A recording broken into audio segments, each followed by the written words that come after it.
बिस्मिल्लाहिर्रहमानिर्रहीम। अस्सलाम वालेकुम रहमतुल्लाहि व बरकातुहू। माशाल्लाह।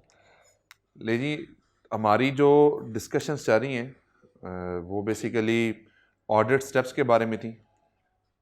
शादी के स्टेप्स थे और शादी के स्टेप्स के साथ ऑडिट के स्टेप्स थे। तो ये उसकी जो लेआउट है, 5 स्टेप्स जो होते हैं उनके बारे में हमारी डिस्कशन आज इंशाल्लाह होगी। ब्रीफ डिस्कशन करेंगे क्योंकि यही आपका सिलेबस है। और इसके बाद फिर मैं जब आपको ग्रिड ओपन कराऊंगा तो फिर आपको ग्रिड समझ आ जाएगी कि हम ग्रिड में जो चीज़ें पढ़ने जा रहे हैं वो किस तरह से हमारे सिलेबस के साथ लिंक्ड है। लेकिन क्योंकि मैं अभी एक क्लास में आने से पहले मैं सोशल मीडिया पे एक वीडियो देख रहा था जिसमें IBA कराची में कोका कोला वाले गए और उन्होंने वहाँ पे जाके रिक्रूटमेंट प्रोग्राम के थ्रू लोगों को रिक्रूट करना था। तो जो स्टूडेंट्स थे वो आके बैठे ज़रूर सारे के सारे, लेकिन जैसे ही उनका जो रिक्रूटमेंट हेड था उसने आके स्पीच शुरू की तो लोग उठ के चले गए और उन्होंने वहाँ पे फ़लस्तीन के झंडे भी उठाए हुए थे। हम बहसीयत मुसलमान अगर उनके लिए कुछ कर नहीं सकते तो हम कुछ थोड़ा बहुत अपने लेवल पे ज़रूर कर सकते हैं। देखिए, आप दिन में मुख्तलिफ़ किस्म की प्रोडक्ट्स को यूज़ करते हैं, मुख्तलिफ़ चीज़ें आप इस्तेमाल में लेके आते हैं। अब अगर हमारे पास 2 ऑप्शंस होती हैं, एक हम लोकल मार्केट या लोकल जो गुड्स हैं या सर्विसेज हैं उसको हम यूज़ करें या इंपोर्टेड चीज़ों को हम इस्तेमाल करें, चाहे वो इसराइल से लिंक्ड हैं या नहीं है। अगर आप लोकल अपने मुल्क की चीज़ों को इस्तेमाल करेंगे तो हमारी इकॉनमी क्या करेगी? ग्रो करेगी। आप वाइस वर्सा सोचें इसको। अगर हमारी इकॉनमी ग्रो करेगी तो जो इकोनॉमिक इस वक्त अनसर्टेनिटी है, जो इकोनॉमिक सिचुएशन हमारी बनी हुई है, ये शायद उससे किसी हद तक कोप अप कर जाएगी। ज़ाहिर बात है, जब आपकी लोकल प्रोडक्ट्स की डिमांड ज़्यादा होगी तो लोकल मैन्युफैक्चरिंग भी ज़्यादा होगी। जब लोकल मैन्युफैक्चरिंग ज़्यादा होगी तो नए सेटअप्स लगेंगे, तो एम्प्लॉयमेंट भी आएगी, फिर आपको यहाँ पे इन्वेस्टमेंट्स भी आएंगी, इंफ्रास्ट्रक्चर भी डेवलप होगा। तो अल्टीमेटली जो मुल्क चलते हैं वो इसी वजह से ही चलते हैं कि वो खुद मुख्तार होते हैं। वी आर एग्रीकल्चर इकॉनमी, हमारे पास एग्रीकल्चर की हर चीज़ मौजूद है, लेकिन हम उसमें भी चीज़ों को क्या कर रहे होते हैं? इंपोर्ट कर रहे होते हैं। क्यों? क्योंकि हमारे पास वो टेक्नोलॉजी नहीं है, हमारे पास वो स्किल्स नहीं है कि जिससे हम पर एकड़ यील्ड को बढ़ा सकें। ज़ाहिर बात है, एक गंदम है तो गंदम की एक एकड़ में से अगर 40 मन बोरे निकालते हैं तो इंडिया में वही 120 मन निकलती है एक एकड़ में से। क्यों? उन्होंने हाइब्रिड सीड्स के ऊपर काम किया, हमने नहीं किया काम। कॉटन है तो कॉटन के ऊपर भी सेम यही, हमारी यील्ड 30-35 मन की होती है, उनकी यील्ड 100-150 मन की होती है एक एकड़ में से। तो हम अगर अपने मुल्क को ही बेहतर तरीके से चलाना शुरू कर दें तो ये हमारा एक तरीके का उनके लिए हेल्प आउट भी होगी। जो हमारे मुसलमान भाई बाहर के मुल्कों में जुल्म का शिकार हैं, इवन हम खुद पाकिस्तान में रह के भी जुल्म के शिकार हैं, लेकिन जो हमारे भाई बाहर की दुनिया में रहते हैं और उनके ऊपर जुल्म का शिकार हैं, तो शायद इस तरीके से उनकी कोई हेल्प आउट हो सकती है। हम इसके अलावा तो कुछ नहीं कर सकते, लेकिन एटलीस्ट ये ज़रूर कर सकते हैं कि हम लोकल प्रोडक्ट्स को क्या करें? प्रमोट करें। मैंने ग्रोसरी आइटम्स घर में जो बाय होते हैं उसमें हमने सब ने मुतफ़िक़ा फ़ैसला किया है कि डालडा घी की जगह हम लोकल कोई सूफ़ी यूज़ कर लेंगे, तल्लो यूज़ कर लेंगे, जो भी कोई लोकल प्रोडक्ट है वो यूज़ कर लेंगे। पामोली साबुन है तो उसकी जगह पे कोई लोकल आप साबुन ढूंढ लें। आपके पास ग्रोसरी के अंदर हर आइटम का कोई ना कोई रिप्लेसमेंट ज़रूर मौजूद है।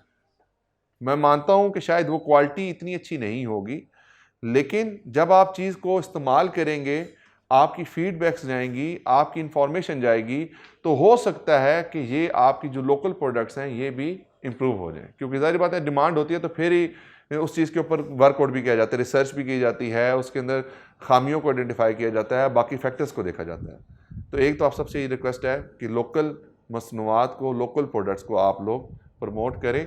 एक तो ये आपसे मेरी गुजारिश थी। दूसरी ये कि मुझे कुछ पता चला है कि कुछ स्टूडेंट्स होते हैं जो बेसिकली कुछ फाइनेंशियल डिफ़िकल्टी की वजह से क्लास नहीं ले पाते। तो मैं अपनी क्लास के बारे में तो कहता हूँ कि अगर किसी बच्चे का, कोई आपके दोस्त बाब है, कोई जानने वाला है, कोई बच्चा है जो सिर्फ इस वजह से क्लास नहीं ले पा रहा कि उसको कोई फाइनेंशियल डिफ़िकल्टी है, तो मेरी तरफ से कोई मसला नहीं है, वो क्लास में आकर बैठ सकता है, लेकिन मेरे साथ एक दफ़ा डिस्कस कर ले। जो भी जिस तरीके से हम उसको हेल्प आउट कर सकते हुए, मैं अपने तौर पर उसको ज़रूर हेल्प आउट में करूँगा। ठीक है जी। तो ये एक मुझे थोड़ा सा इंप्रेशन मिला था कि कुछ बच्चे क्लास नहीं ले पाते, तो मैंने उस वजह से ये बात की है। क्योंकि ज़ाहिर बात है हर इंसान इस फेज़ से गुजर के आया होता है, तो उस फेज़ का एक बड़ा रोल होता है। मतलब ज़ाहिर बात है मैं भी अगर स्टूडेंट लाइफ से ही इस तरफ आया हूँ, तो मुझे पता है कि स्टूडेंट लाइफ में क्या हार्डशिप्स होती हैं, क्या प्रॉब्लम्स होती हैं, क्या इश्यूज़ होते हैं। तो जो बच्चा भी फ़ी अफोर्ड नहीं कर सकता, वो मेरे से आकर डिस्कस कर सकता है। जो भी पॉसिबल वे आउट हुआ हम उसके साथ ज़रूर डिस्कस कर लेंगे। ये मैं अपने तौर पे बात कर रहा हूँ, कॉलेज के बिहाफ पे बात नहीं कर रहा। मैं बात ये क्लियर कर दूँ, ये मैं अपने बिहाफ पे बात कर रहा हूँ। ठीक है जी। तो अब बेसिकली हम आते हैं अपने एजेंडा की तरफ। तो हमारे जो 5 स्टेप्स थे ऑडिट के, उनके बारे में हम डिस्कशन करने जा रहे हैं। तो 5 स्टेप्स के नाम तो आपको पता ही होंगे, लेकिन मैं कोशिश करता हूँ कि इधर आपको कुछ दिखाई दूँ 5 स्टेप्स कौन कौन से हैं। देखिए स्टेप 1 आपके पास आ रहा है एंगेजमेंट को सेटअप करना, which is also called the pre engagement activity. यानी कि अभी एंगेजमेंट आपकी कंफर्म नहीं हुई, आप उस क्लाइंट को एक्सेप्ट करना है, आपने रिश्ते को एक्सेप्ट करना है। रिश्ता करना है या नहीं करना, ऑडिट एंगेजमेंट करनी है या नहीं करनी, उसके कुछ आपके पैरामीटर्स होते हैं जिसको एंगेजमेंट सेटअप के नाम से कहा जाता है या प्रीलिमिनरी एंगेजमेंट एक्टिविटी के नाम से कहा जाता है कि एंगेजमेंट को स्टार्ट करने से पहले कुछ काम करने हैं। ये स्टेप 1 में आपके आते हैं। Then there is the planning the audit या प्लानिंग द शादी। जो ऑडिट करना है उसकी प्लानिंग क्या है, और अगर शादी होनी है तो उसकी प्लानिंग क्या होगी। स्टेप 3 के अंदर प्रोसीजर टू परफॉर्म, हम जो काम करते हैं किस तरीके से करते हैं, कैसे करते हैं।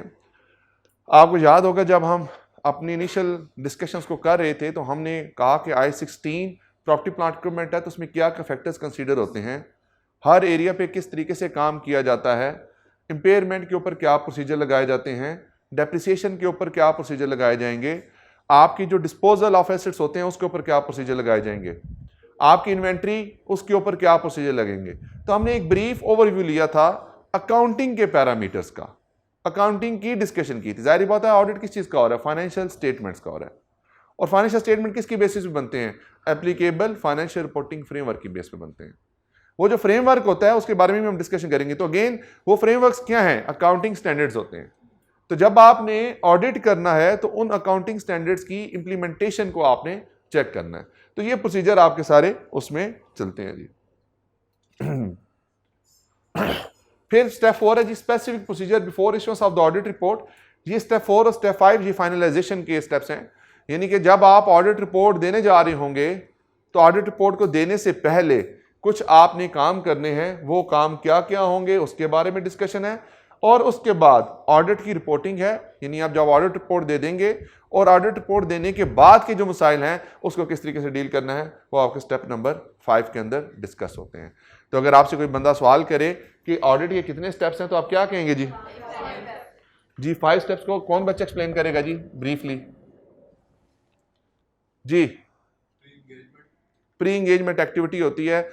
मिस आप बताएं प्री इंगेजमेंट एक्टिविटी के अंदर क्या क्या बेसिक काम किए जाते हैं?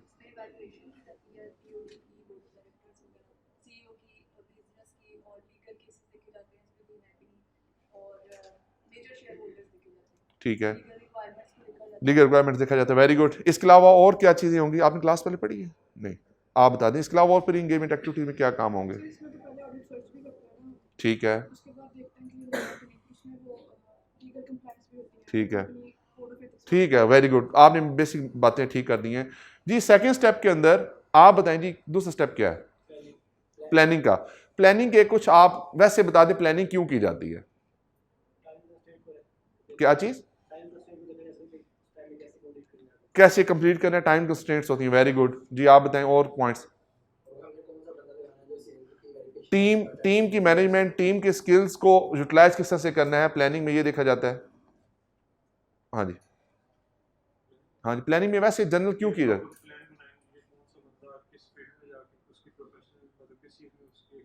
वो एक्सपर्टीज टीम मैनेजमेंट आ गई। इसके अलावा और क्या होते हैं? लगाने हैं, कौन कौन से प्रोसीजर हमने अप्लाई करने हैं, वो have to plan accordingly. When we will have the information then we will be able to perform the procedure accordingly. तो हमें अकाउंटिंग इश्यूज के बारे में भी इंफॉर्मेशन होनी चाहिए, कंपनी की अकाउंटिंग पॉलिसीज के बारे में पता होना चाहिए, and then we should know that what procedure has to be performed, then we will be able to perform the procedure accordingly. अगर हम प्लान अच्छे नहीं करेंगे तो हम अपने प्रोसीजर्स को ठीक तरीके से अप्लाई भी नहीं कर सकेंगे। ठीक है जी। अगेन फिर स्टेप 3 क्या था जी? स्टेप 3 में साहब बताएं। एग्जीक्यूशन होती है। एग्जीक्यूशन में क्या काम किए जाते हैं ये आप बताएं। उस काम को परफॉर्म किया जाता है। Then what is the last second last step? Finalization होती है। क्या स्टेप्स होते हैं जी फाइनलाइजेशन के? रिव्यू करते हैं और बेटा अब नहीं देखें, स्टेटमेंट्स के रिव्यू करते हैं। आप जेन में निकाहनामा लेके आए ना, भूल गए हैं, तो निकाहनामा पे साइन होते हैं, तो ऑडिट रिपोर्ट पे भी साइन होते हैं, तो उसके अंदर विटनेसेस होते हैं, सिग्नेचर होते हैं। यहाँ पे फाइनेंशियल स्टेटमेंट पे कौन साइन करता है जी? आप बताओ जी। और जो ऑडिट रिपोर्ट पे कौन साइन करता है? अच्छा, निकाहनामे पे कौन साइन करता है? यार विटनेस का निकाह नहीं हो रहा भाई, दूल्हा दुल्हन करते हैं और विटनेस करते हैं। दोनों के अंदर फर्क क्या है? निकाहनामे के सिग्नेचर्स में और ऑडिट रिपोर्ट के सिग्नेचर में क्या चीज? जिंदगी भर का साथ। तो ऑडिट में भी तो यही है ना भाई, जो साल आपने कर लिया है उसमें तो साथ आपको उनके साथ है, कल कोई मसला बनेगा तो आप तो जिम्मेदार हैं। क्या चीज? इसलिए 2 सेपरेट साइन होते हैं, ऑडिट रिपोर्ट पे सेपरेट साइन होते हैं और फाइनेंशियल स्टेटमेंट पे सेपरेट साइन होते हैं। फाइनेंशियल स्टेटमेंट पे कौन करता है? मैनेजमेंट। ऑडिट रिपोर्ट पे कौन करता है? निकाहनामा पे इकट्ठे साइन क्यों होते हैं? कि दोनों पार्टीज ने इकट्ठे रहना होता है। बात समझ आ गई है? तो अब आपने ज़हन में रखना है, ये सारी बातें भूलेंगे नहीं इंशाल्लाह आपको। फिर पोस्ट ऑडिट के स्टेप्स होते हैं, इसमें कौन बच्चा रह गया? हाँ जी आप बताएं, पोस्ट ऑडिट के बाद के क्या इश्यूज हो सकते हैं? कोई डेफिशिएंसीज रह गई हैं, बिल्कुल ठीक है, और रिव्यू करना। इसके अलावा और क्या पॉइंट आ सकता है जी? Subsequent event, very good. हमने अपनी फाइल भी तो क्लोज करनी है ना भाई। आप मुझे एक चीज बताएं, शादी हो जाती है उसके बाद प्लेटें नहीं पूरी करनी, चमचे नहीं पूरी करनी, करनी है या नहीं करनी? करनी है ना। तो ऑडिट में भी तो ये चीजें पूरी करनी है। जो फाइल हमने बनानी थी उसको कंप्लीट करने का एक टाइम होता है, वो फाइल हमने 60 डेज में क्लोज करनी होती है। उसके अंदर हमने कांट छांट करनी होती है, कुछ एडिशनल वर्क पेपर्स हमारे पास होते हैं, उनको हमने क्या करना होता है? रिव्यू बीच में से निकाल देना होता है, कुछ नई चीजों को ऐड करना होता है। तो सेम इसी तरह से जिस तरह से पकवाई के पैसे देने हैं वो बाद में दिए जाते हैं, टेंटों के पैसे बाद में दिए जाते हैं, प्लेटें बाद में पूरी की जाती हैं, जो आप ग्रोसरी आई थी उसकी पेमेंट बाद में होती है। तो ये क्या होते हैं? ये उस शादी वाले फंक्शन की क्लोजर होता है, उसको कंप्लीट किया जा रहा होता है। सेम ऑडिट में भी ये क्लोजर होता है। जाहिर बात है जब ऑडिट हो रहा था उस वक्त प्रोसीजर फॉर्म हो रहे थे, उस वक्त डाटा गैदरिंग हो रही थी, उस वक्त आपके पास इतना टाइम नहीं था कि आप एक एक वर्क पेपर को प्रॉपर्ली क्लोज कर सकें, टाइम कंस्ट्रेंट्स की वजह से। फिर इसलिए आपको कितने दिन मिले? 60 डेज मिले। उन 60 डेज में आपने क्या करना है? उस फाइल को क्लोज करना है। जी बात समझ आ गई जी आपको? तो ये आपके जो पोस्ट ऑडिट रिपोर्ट के इश्यूज होते हैं उसमें ये चीजें आपकी डिस्कस होती हैं। अब जरा मैं आपको थोड़ा सा इसके बारे में बता दूं कि ये मैंने जो डॉक्यूमेंट बनाया है इसको पढ़ना किस तरीके से है। अच्छा, अभी अगर आप देखें तो स्टेप्स इन ऑडिट, स्टेप 1 2 3 4 5 इस तरफ आ रहे हैं। Then there is a reference and the chapter number. ये जो रेफरेंस है बेसिकली सोर्स डॉक्यूमेंट का रेफरेंस है। सोर्स डॉक्यूमेंट से मुराद क्या है? देखिए एक आपकी बुक है, बुक जो है वो एक टोटल ओवरऑल है। बुक किस बेसिस पे बनी है? कुछ सोर्सेज की बेस पे बनी है। अब हमारे पास जो सोर्सेज हैं उसमें देखिए कंपनीज एक्ट है, कोड ऑफ एथिक्स है, और ये जो नंबर आ रहे हैं ये आईजस के नंबर है। किसके नंबर है? इंटरनेशनल स्टैंडर्ड ऑन ऑडिटिंग, आईजस के ये नंबर हैं जिनको फॉलो किया गया। अच्छा, फिर आगे चैप्टर नंबर है, यानी कि अगर आपको लीगल रिक्वायरमेंट्स को देखना है तो चैप्टर नंबर 1 के अंदर उसके बारे में लिखा हुआ है। अगर आपने ऑब्जेक्टिव ऑफ द ऑडिट को देखना, ये भी चैप्टर नंबर 1 के अंदर है। क्लाइंट को एक्सेप्ट करना है तो इसके प्रोसीजर कोड ऑफ एथिक्स में है और हमारे चैप्टर नंबर 2 के अंदर है। एडिशनल कोड ऑफ एथिक्स की जो रिक्वायरमेंट है वो आपकी कोड ऑफ एथिक्स सोर्स है, लेकिन उसका जो सेकंड पार्ट है वो कहां पे है? चैप्टर नंबर 13 में है। तो कोड ऑफ एथिक्स आपका चैप्टर नंबर 2 और चैप्टर नंबर 13 में कवर होगा। फिर आपका जो एंगेजमेंट लेटर है, जो पेपर है, जमाइयां क्यों आ रही हैं आपको जी? किसी और को नींद आ रही है जी अभी तक? बोर लग रहे हैं आप लोग, स्पीड मेरी स्लो हो गई है, बोर आप हो गए। आगे जो एक एग्रीमेंट होता है, जो आपका बेसिकली टर्म्स एग्री होती हैं, उसको एंगेजमेंट लेटर कहा जाता है। ये आइज 210 में देखा जाता है। चैप्टर नंबर कौन डील करता है इसको? 2 डील करता है। फिर टीम की कॉम्पिटेंस एंड कैपेबिलिटीज को चेक किया जाता है, ये आइज 300 डील करता है और चैप्टर नंबर 3 है। फिर आपका क्वालिटी कंट्रोल है। जाहिर बात है अब यहां पे अगर आपने एग्जाम्स में देखें तो यहां पे क्वालिटी कंट्रोल फंक्शंस बनाए गए हैं, जिसमें टीएस काम करते हैं, जो डेली बेसिस के ऊपर टेस्ट कंडक्ट कर रहे होते हैं, उन टेस्ट को रिव्यू कर रहे होते हैं, आपके पेपर बना रहे होते हैं, पेपर को चेक कर रहे होते हैं, फीडबैक्स ले रहे होते हैं, फीडबैक्स को एवेलुएट कर रहे होते हैं, आपको उसके बारे में इन्फॉर्म कर रहे होते हैं। ये सारे काम करने का ऑब्जेक्टिव क्या है? क्या ऑब्जेक्टिव है सारे काम करने का? क्वालिटी ऑफ एजुकेशन को इंप्रूव करना। क्वालिटी ऑफ एजुकेशन को इंप्रूव किया जाता है ना। इसी तरह से जब ऑडिट किया जाता है तो ऑडिट की भी क्वालिटी को क्या किया जाता है? इंश्योर किया जाता है।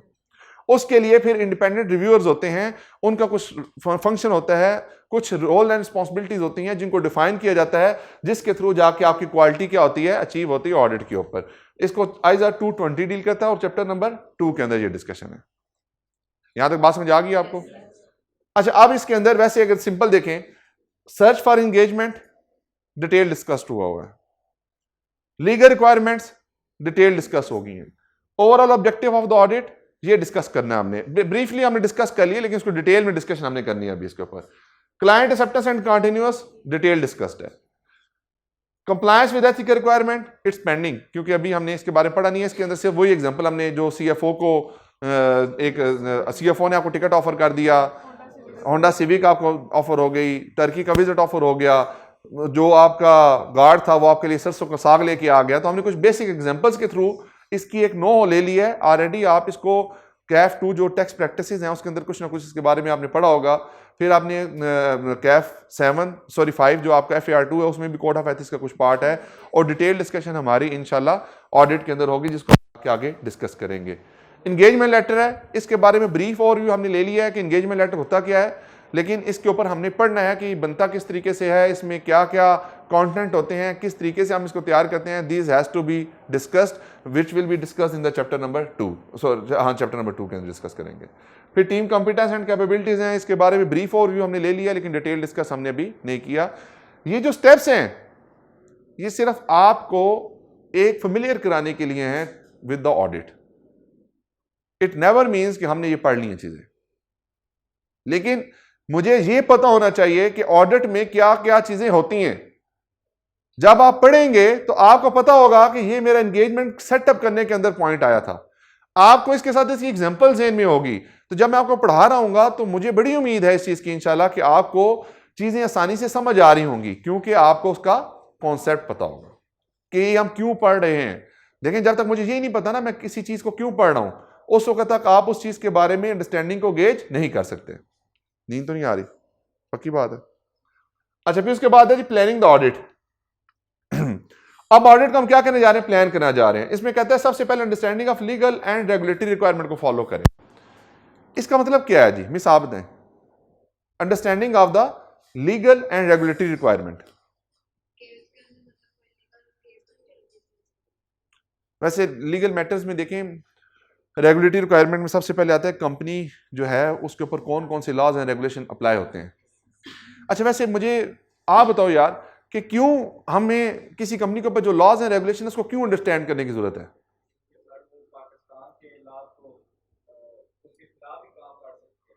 Very good. इसी को ना मुझे प्रैक्टिकल एग्जांपल को बच्चा दे दे। आप एग्जांपल दें कि जब हम किसी क्लाइंट को ऑडिट करते हैं तो कहा जाता है प्लानिंग करते हो सबसे पहले आप लीगल और रेगुलेटरी रिक्वायरमेंट को अंडरस्टैंड करें कि उस कंपनी पे जो लीगल रिक्वायरमेंट्स हैं वो क्या लगती हैं। ऑलरेडी पढ़ चुकी हैं आप अपने किसी न किसी सब्जेक्ट के अंदर ये।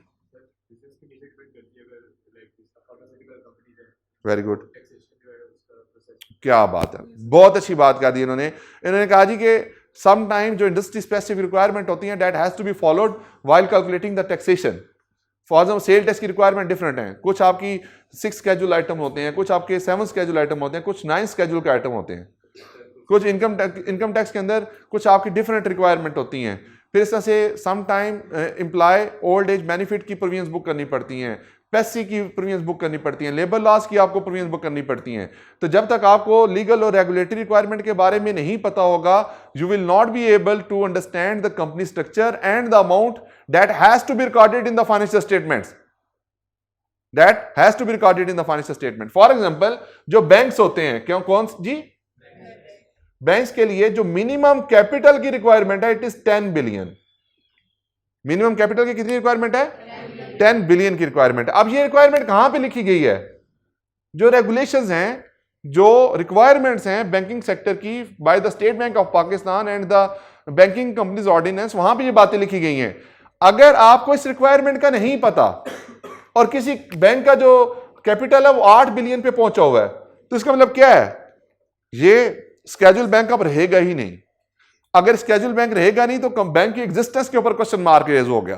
तो जब तक मुझे इस रिक्वायरमेंट का ही नहीं पता होगा, तो मैं क्या इस कंपनी को ऑडिट अच्छे तरीके से कर सकूंगा? नहीं। अब फॉर एग्जांपल, आपको ये पता है कि 3% जो है वो एडिशनल सेल टैक्स लगता है। 4% हो गया, 4% एडिशनल सेल टैक्स लगता है अगर आप किसी अनरजिस्टर्ड पर्सन को सेल करते हैं। किसको सेल करते हैं? अनरजिस्टर्ड पर्सन को सेल करते हैं।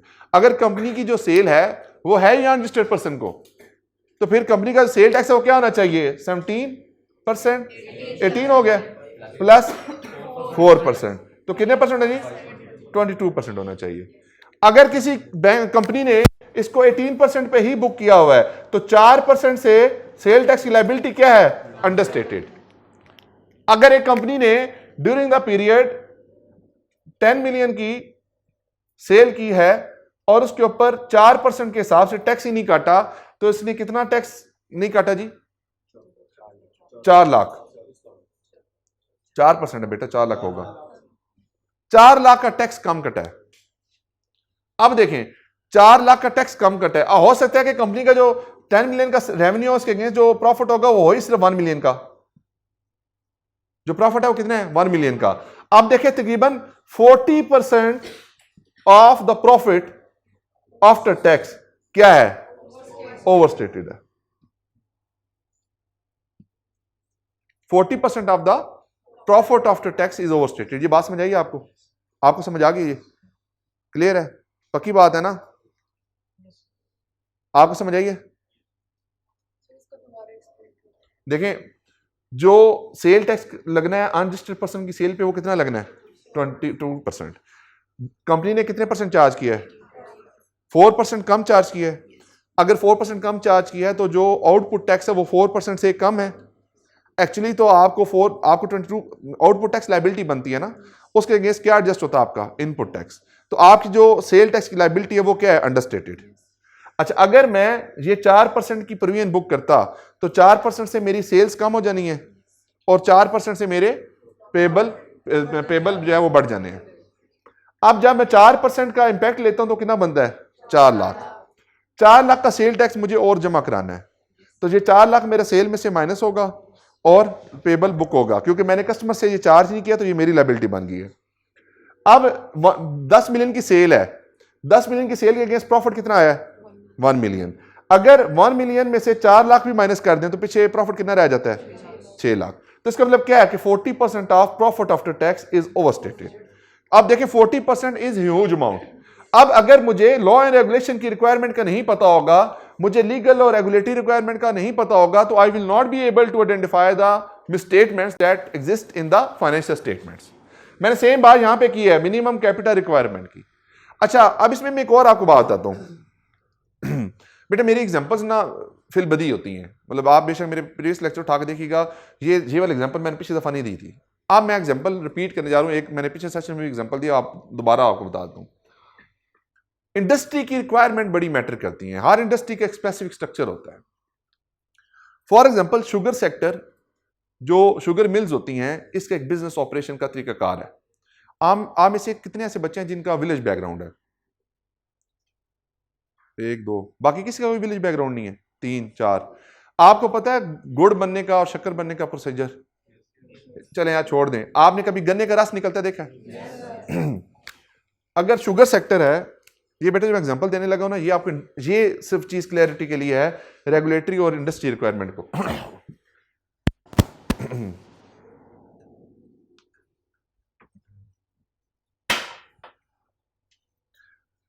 जो भी शुगर सेक्टर काम करता है, इसमें इनपुट क्या होता है? Sugar cane.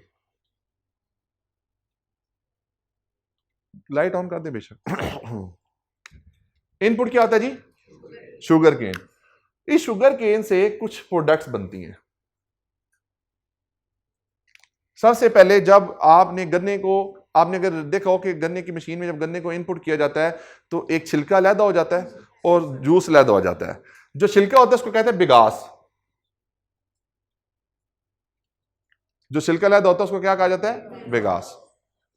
अब जो स्क्रोज होता है, जो जूस बचता है, उस जूस से फिर फर्दर कुछ प्रोडक्ट्स बनती हैं। सबसे पहले उसमें से निकलती है मड। मड कह लें, आपने देखा होगा जब जूस होता है उसको गर्म किया जाता है। ये जो आपका स्क्रोज निकलता है, इसको क्या किया जाता है? हीट का प्रोसेस दिया जाता है। जब हीट का प्रोसेस दिया जाता है तो उसमें जो ऑपरेशन होती है, पानी बुखरात बन के निकल जाता है और पीछे से जो थिक जूस होता है वो सेपरेट हो जाता है। और वो थिक जूस जब होता है उसके अंदर कुछ केमिकल ऐड किए जाते हैं, क्लोरीन ऐड की जाती है, लाइमस्टोन ऐड किया जाता है, सोडा ऐड किया जाता है, तो उससे जो मैल होती है, जो गंद होता है वो सेपरेट हो जाता है और जो साफ जूस होता है वो सेपरेट हो जाता है। तो वो जो मैल निकलती है क्या कहा जाता है? मड। अच्छा, जब अभी भी जो है जूस है, आपने चीनी तो क्रिस्टलाइन फॉर्म में होती है ना, लेकिन अभी भी क्या है? मड निकलने, पहले बिगास निकला फिर मड निकली। मड निकलने के बाद क्या हो गया? जूस प्योरीफाइड हो गया। जूस क्या हो गया? प्योरीफाइड हो गया। अब जूस को फर्दर हीट का प्रोसेस दिया जाता है। फर्दर हीट का प्रोसेस दिया जाता है। जब हीट का प्रोसेस दिया जाता है तो उसके अंदर क्रिस्टलाइन ये कलमें बन जाती हैं छोटी छोटी। अक्सर आपने अगर चीनी को गर्म करें घर में तो पहले शीरा बनता है, फिर उसको थोड़ा और पका लें तो वो सख्त हो जाती है चीनी। तो जो वो सख्त होती है, this is called the crystalline process. क्या कहलाता है? क्रिस्टलाइन। ये आपने उसमें देख फिजिक्स केमिस्ट्री में पढ़ा होगा। तो मड के बाद क्या निकलता है? मोलेसिस। अब स्पिनर देखा आपने, जो कपड़े सुखाने वाला स्पिनर होता है, इसमें आप गीले कपड़े फेंकें, स्पिनर चलाएं, पानी अलहदा हो जाता है और खुश्क कपड़े अलहदा हो जाते हैं। इसी तरह से जब जो शुगर केन को जब क्रश किया जाता है, बिगास अलहदा हो जाती है, मड अलहदा हो जाती है, जो जूस बचता है उसको स्पिन किया जाता है। क्या किया जाता है? स्पिन। जब स्पिन करते हैं तो मोलेसिस क्या हो जाती है? सेपरेट। और जो क्रिस्टलाइन शुगर होती है वो क्या हो जाती है? सेपरेट। अब देखें, शुगर केन से 1, 2, 3 और 4 प्रोडक्ट्स बनी। ये क्या है? मेन प्रोडक्ट है। ये क्या है? बायो प्रोडक्ट है। ये भी बायो प्रोडक्ट है और ये भी बायो प्रोडक्ट है। अब जब तक आपको इंडस्ट्री की रिक्वायरमेंट के नहीं पता होगा, आप ऑर्डर नहीं कर सकते। अब आपको पता है कि अगर शुगर केन को, अगर मैं फॉर एग्जांपल शुगर केन को क्रश करता हूं तो इसमें से कोई 30 से 34% तक बिगास निकलती है।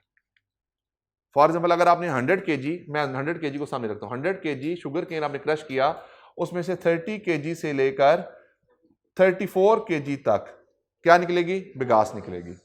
तकरीबन 2 kg से लेकर 3 kg तक आपकी मड निकलेगी। तकरीबन 4 kg से लेकर 7 kg तक आपकी मोलेसिस निकलेगी। और तकरीबन 8 kg से लेकर 12 kg तक आपकी शुगर निकलेगी। अब आप किसी कंपनी का ऑडिट कर रहे हैं, आपको पता है कि ये रेंजेस होती हैं। अच्छा, फिर इसमें ना बड़े इन्वायरमेंटल फैक्टर मैटर करते हैं। समटाइम एक बम्पर क्रॉप का कॉन्सेप्ट होता है। बम्पर क्रॉप क्या होती है कि बहुत ज्यादा फसल हो गई। अच्छा, होता क्या कि एक सीजन में अच्छी क्रॉप होती है, एक सीजन में कम क्रॉप होती है। तो जो अच्छा सीजन होता है उसको बम्पर क्रॉप कहा जाता है। क्या कहा जाता है? Bumper crop. उसमें रिकवरी रेट ज्यादा होते हैं। लेकिन अगर गन्ने का ठीक तरीके से टाइमली बेसिस के ऊपर आपने हार्वेस्ट नहीं किया तो उसमें शुगर का कंटेंट क्या हो जाता है? कम। आप सब्जियां लेके आए, 2 दिन के बाद सब्जी क्या हो जाती है? खुश्क। क्यों खुश्क हो जाती है? क्योंकि उसमें जो मॉइस्चर कंटेंट होता है, जो पानी का कंटेंट होता है, वो क्या हो जाता है? खत्म हो जाता है। तो शुगर केन में मेन क्या कंपोनेंट है? स्क्रोज। वो उसका पानी, वो अगर खुश्क हो जाएगा तो उसकी रिकवरी रेट भी क्या हो जाते हैं? कम। फिर दूसरा जो एरिया स्पेसिफिक बड़ा मैटर करता है। अगर आप जनूबी पंजाब में चले जाएं, वहां पे रिकवरी रेट बहुत ज्यादा है। यानी कि अगर 12 kg, 7 kg, 3 kg और इसका जितनी ज्यादा शुगर होगी इतनी बाकी कंपोनेंट कम होते चले जाएंगे। तो वो जो जनूबी पंजाब है वहां पे शुगर का जो रिकवरी रेट है वो सबसे अच्छा है। अगर आप मिडल पंजाब में आ जाएं या इधर फैसलाबाद वाली साइड पे चले जाएं, यहाँ पे रिकवरी रेट कम हो जाते हैं। तो जमीन की फर्टिलिटी भी बड़ी मैटर करती है। अगर फॉर एग्जांपल आपकी कंपनी फैसलाबाद के एरिया में है और कंपनी कहती है we gain 12% recovery of the sugar, तो क्या ये बात ठीक है? जब उस इलाके में 8% से ऊपर कभी आज तक वो गए ही नहीं है, तो 12% तो हो ही नहीं सकती। अब इसके लिए क्या है, फॉर एग्जांपल एक कंपनी ने 1 million ton sugar cane crush किया, 1 million ton sugar cane crush किया, इसके ऊपर 10% के हिसाब से क्या निकला जी, शुगर निकली। एक टन में 1000 केजी होते हैं और 1 केजी शुगर का रेट 200 है। जरा इस इक्वेशन को सॉल्व करें।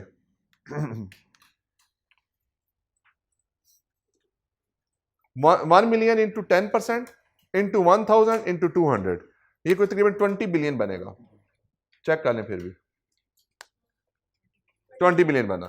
अच्छा अब देखिए, मतलब मेरा कहने का मतलब क्या है कि मैंने अभी यहां पे इसको वेरिएबल करना है। ये क्या है, ये मैनेजमेंट कह रही है। अब मुझे पता है कि इस इलाके के अंदर जो रेट है वो कितना है, 8% है। अब जरा बाकी इक्वेशन सेम रखें, इसको 8% करें, ये कितना हो जाएगा, 16 बिलियन। अब देखें, मैंने किसी पैरामीटर को चेंज नहीं किया, मैंने सिर्फ क्या किया, तो रिकवरी रेट थी इसका सेंसिटिविटी एनालिसिस किया। मैंने किसके कंपेरेबल कंपनी के जो रिजल्ट से जो इस इलाके में काम कर रही थी उनके रिजल्ट्स पकड़े और वहां से देखा कि उनकी रिकवरी रेट क्या है। तो मेरा रेवेन्यू कितने % से कम हो गया है, 4 बिलियन से कम हो गया है, 4 बिलियन से कम हो गया, तकरीबन 25% से मेरा रेवेन्यू कम हो गया। 4 बिलियन बड़ी हैवी अमाउंट होती है। अब देखें, अगर आपको इस इंडस्ट्री रिक्वायरमेंट का ना पता होता, जितनी ये मैंने सारी बातें की हैं, अगर बीइंग ऑडिटर आपको ये सारी बातें ना पता होती तो आप इस अजम्पशन को कभी चैलेंज ही ना करते। जब आप इस अजम्पशन को चैलेंज ही ना करते तो मैनेजमेंट के रेवेन्यू कितने से ओवरस्टेटेड है, 4 बिलियन से ओवरस्टेटेड है। हो सकता है कि नेट प्रॉफिट इतना अचीव ही ना हो। तो ये इंडस्ट्री की रिक्वायरमेंट को समझना क्यों जरूरी है, क्योंकि आप ऑडिट करते हैं, उस ऑडिट में ये चीजें आके लिंक होती हैं। ये बात समझ आई आपको या नहीं समझ आई? थोड़ी थोड़ी आई है, थोड़ी थोड़ी आई है। अच्छा क्या चीज समझ नहीं है आप बताएं, मैं एक्सप्लेन कर देता हूं। कॉम्प्लेक्स एग्जांपल थी। आपने वैसे कभी शुगर जूस पीने, जूस तो कभी पिया होगा ना यार गन्ने का, तो वही है। मैंने इसमें क्या बात की, उसको हीट का प्रोसेस ही देते गए, ज्यादा कॉम्प्लेक्स हो गया। चलो मैं आपको फिर दोबारा समझा दूंगा। एनीवे हमने क्या किया, सिर्फ रेट को चेंज किया तो इतना इंपैक्ट आ गया। तो इंडस्ट्री की रिक्वायरमेंट को समझना हमारे लिए बहुत जरूरी होता है। तो ये प्लानिंग के अंदर जब तक आप इंडस्ट्री के रिलेटेड फैक्टर्स को कंसीडर नहीं करेंगे, आपके पास इंडस्ट्री की ऑपरेशंस की अंडरस्टैंडिंग नहीं आएगी। आपके पास इंडस्ट्री की ऑपरेशन की अंडरस्टैंडिंग नहीं आएगी तो आप उसके ऑडिट को अच्छे तरीके से प्लान ही नहीं कर सकेंगे। इससे पहले वाली एग्जांपल समझ आ गई थी आपको, सेल टैक्स वाली? उससे पहले वाली एग्जांपल मिनिमम कैपिटल समझ आ गई थी, मिनिमम कैपिटल रिक्वायरमेंट वाली? तो बस ठीक है, फिर ये नहीं भी समझ आए तो कोई मसला नहीं है। मैं आपको अगर समझ ना हो तो मेरे पास आ जाएगा, बाद में समझा दूंगा आपको। फिर दूसरे नंबर पे आ जाइए मटीरियलिटी को सेटिंग करना। ये कल मैंने एग्जांपल दी थी कि हम जिस तरह से शादी के फंक्शन में अगर कोई 5, 10, 15, 20, 25, 30, 40, 50 लोग ज़्यादा भी आ जाएंगे, हमारी एक्सपेक्टेशन से ज़्यादा आ जाएंगे, तो इतना हमने अरेंजमेंट एक्स्ट्रा किया होता है, उसमें हमारे लिए मटेरियल नहीं होता। अब देखें, अगर आपने फॉर एग्जांपल 300 गेस्ट का फंक्शन मैनेज किया हुआ है, मिस आपको क्यों जमाइयाँ आ रही हैं, बोर हो रही हैं क्लास में? आपने 300 का फंक्शन मैनेज किया हुआ था, जो शादी के फंक्शन में 600 लोग आ गए, इतना तो मार्जिन नहीं होता। तो ये क्या है, ये मटेरियल चेंज है। ये क्या है, मटेरियल चेंज। ये आपके डिसीजंस पे क्या करेगा, इंपैक्ट करेगा। अगर फॉर एग्जांपल 300 ही थे, उसके अगेंस्ट 350 आ गए, या 300 की जगह 250 आ गए, तो क्या फर्क पड़ेगा? नहीं। देखिए, हम जब कैलकुलेशन करते हैं, जब खाना पकाने की कैलकुलेशन होती है तो उसकी एक वेट होता है। अब फॉर एग्जांपल कि अगर मटन पका रहे हैं तो 500 ग्राम पर पर्सन के हिसाब से बनता है, और अगर चिकन आइटम है तो वो 300 ग्राम पर पर्सन के हिसाब से बनता है। तो अगर आधा किलो गोश्त आप हर बंदा तो नहीं खाता, किसी ने 2 बोटियां खानी है, किसी ने किलो खाना है, तो एवरेज करके 500 ग्राम मैक्सिमम लिमिट होती है। ठीक है, तो जो मैक्सिमम लिमिट होती है उसमें फिर कोई 5-10% लोग ऊपर नीचे हो जाएं तो क्या हो जाते हैं, मैनेज हो जाते हैं। तो ये क्या है, मटेरियलिटी का कॉन्सेप्ट है। लेकिन अगर आपने फॉर एग्जांपल 500 ग्राम पर पर्सन के हिसाब से बनाया हुआ है और लोग डबल आ गए हैं, तो फिर माल पूरा नहीं होगा। फिर क्या है, मटेरियलिटी का कॉन्सेप्ट आएगा, फिर मुझे खौफ आएगा, फिर मुझे डर लगेगा, क्योंकि मेरा डिसीजन मेकिंग क्या हो रहा है, चेंज हो रहा है। इसी तरह से जब हम ऑडिट करते हैं तो ऑडिट में हर चीज हमारे लिए इतनी इंपॉर्टेंट नहीं होती। कुछ चीजों के ऊपर हमें ज्यादा फोकस करने की जरूरत होती है और कुछ चीजों के ऊपर हमें ज्यादा फोकस करने की जरूरत नहीं होती। फॉर एग्जांपल, अगर एक्सपेंसेस हैं तो एक्सपेंसेस अगर एक रूटीन नेचर के एक्सपेंसेस हैं जो हर साल इनकर्ड होते ही हैं, तो उसके ऊपर शायद मेरे को ज्यादा सवालात भी नहीं होंगे। अगर पिछले साल 1 मिलियन का एक्सपेंस है, इस दफा 1.1 मिलियन हो गया, तो मैं कहूंगा ठीक है। अगर पिछले साल का एक्सपेंस 1 मिलियन है, इस साल 3 मिलियन हो गया है, तो आप फौरी तौर पे क्वेश्चन रेज करेंगे ये क्यों है। या वाइस वर्सा, अगर कोई एक्सपेंस 5 मिलियन से 1 मिलियन पे आ गया, तो मेजर चेंज आ गया, तो आप शायद उसके ऊपर फिर क्या करेंगे, क्वेश्चन मार्क रेज करेंगे। अगर रीजनेबल वेरिएंसेस होंगे तो उसके ऊपर आप क्वेश्चन मार्क रेज नहीं करेंगे। इसी तरह से जब आप अकाउंटिंग इश्यूज को एवेलुएट कर रहे होते हैं, फॉर एग्जांपल इसी अकाउंटिंग इशू की बात करें, यहां पे अगर 10% का रेट यूज किया जाए, ये क्वेश्चन समझ आ गई थी आपको? 1 मिलियन टन, मैं अब ये क्वेश्चन दोबारा समझाता हूं। 1 million ton sugar cane, 1000 ton, 1000 ton के ऊपर 10% क्या निकलता है? शुगर। 1 टन में कितने केजी होते हैं? 1000। 1 केजी का शुगर का रेट क्या है? 200। तो ये क्या बना? 20 बिलियन रेवेन्यू। अब अगर 10% की जगह पे मैंने 8% कर दिया है, बाकी इक्वेशन सेम है, तो मेरा रेवेन्यू कितना हो गया है? 16 बिलियन। अब ये जो चेंज है ये क्या है? मटेरियल चेंज है। अगर मैं 8% के हिसाब से फाइनेंशियल स्टेटमेंट बनाता हूं, तो कंपनी का रेवेन्यू कितने से कम हो जाएगा? 4 बिलियन से। कंपनी का प्रॉफिट कितने से कम हो जाएगा? 4 बिलियन से। हो सकता है कंपनी के पास प्रॉफिट ही इतने ना हो, तो कंपनी का प्रॉफिट किस में कन्वर्ट हो जाएगा? लॉस में। जब लॉस में कन्वर्ट होगा तो कंपनी की इक्विटी क्या हो जाएगी? नेगेटिव। जब कंपनी की इक्विटी नेगेटिव होगी तो ये किस चीज की ऊपर एक क्वेश्चन मार्क रेज करेगा? गोइंग कंसर्न के ऊपर। तो देखें हमने क्या करना है, मटेरियलिटी के कॉन्सेप्ट पे चलना है। कुछ चीजें हम क्यों हमने मटेरियलिटी के कॉन्सेप्ट पे चलना है? क्योंकि हमारे पास टाइम की कंस्ट्रेंट्स होती हैं। फाइनेंशियल स्टेटमेंट्स को बनाने के लिए मैनेजमेंट ने 12 मंथ्स का टाइम पीरियड लिया है। आपने ऑडिट करने के लिए टोटली 30 दिन, 40 दिन, 50 दिन लेने हैं, तो आप 100% ट्रांजैक्शंस को ऑडिट नहीं कर सकते। इसलिए हम रीजनेबल अश्योरेंस भी देते हैं। तो जब हम रीजनेबल अश्योरेंस की बात करते हैं तो हमने मटेरियलिटी के कॉन्सेप्ट को भी सामने रखना होता है, और फिर हमने अपने फोकस को हाई रिस्क एरिया से लो रिस्क एरिया की तरफ लेके आना होता है। ज्यादा रिस्क किस में होता है? जहां पे हाई रिस्क हो। और जो कम रिस्क है उसके ऊपर अगर प्रोसीजर कम भी लगा देंगे तो हमारे लिए कोई प्रॉब्लम क्रिएट नहीं होगी। ये बात समझ आ गई आपको? तो हमें अकॉर्डिंगली मटेरियलिटी का कॉन्सेप्ट भी समझना पड़ता है। फिर कहते हैं जी आपने कुछ रिस्क असेसमेंट करनी होती है। रिस्क असेसमेंट क्या है? आपकी जो फाइनेंशियल स्टेटमेंट्स हैं, क्या उसमें हर कैप्शन इक्वल वैल्यू रखती है?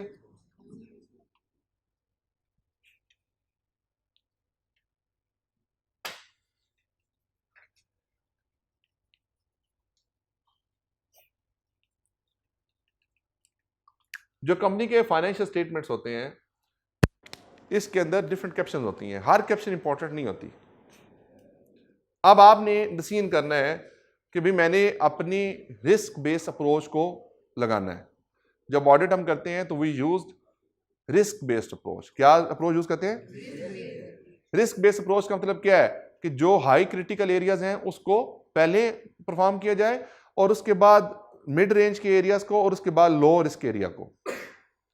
तो जो हाई रिस्क एरियाज होते हैं इनको फिर आइडेंटिफाई किया जाता है। हम क्या करते हैं? हाई रिस्क एरिया और लो रिस्क एरिया इनको आइडेंटिफाई करते हैं। हमारा फोकस किस पे ज्यादा होगा? हाई रिस्क एरिया पे। अब हाई रिस्क एरियाज कौन से होते हैं? वैसे अगर नॉर्मल अगर बात करें, आपने अकाउंटिंग पढ़ी है, तो अकाउंटिंग में हाई रिस्क एरियाज कौन से होते हैं?